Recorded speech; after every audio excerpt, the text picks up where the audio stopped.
இதுங்க தக்காளி சட்னி வதக்குறோம். Onion, tomato, Kashmir chilli powder போட்டு வதக்குறோம்.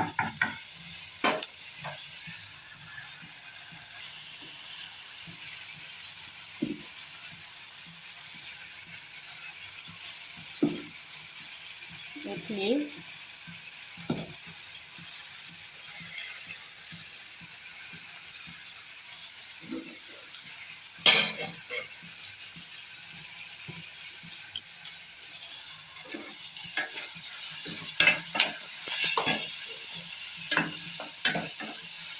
நல்லா வதங்கி வச்சுங்க.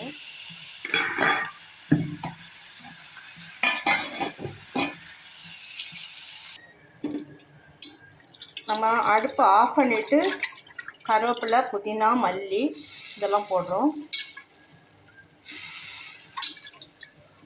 இந்த சூட்லேயே இது கொஞ்சம் வெந்துடும். அப்புறமா நம்ம சட்னி அரைக்கலாம். நல்லா அப்படி கிளறி விட்டுட்டு மூடி வச்சிடலாம். 5 மினிட்ஸ் கழித்து நம்ம சட்னி அரைக்கலாம் கைஸ்.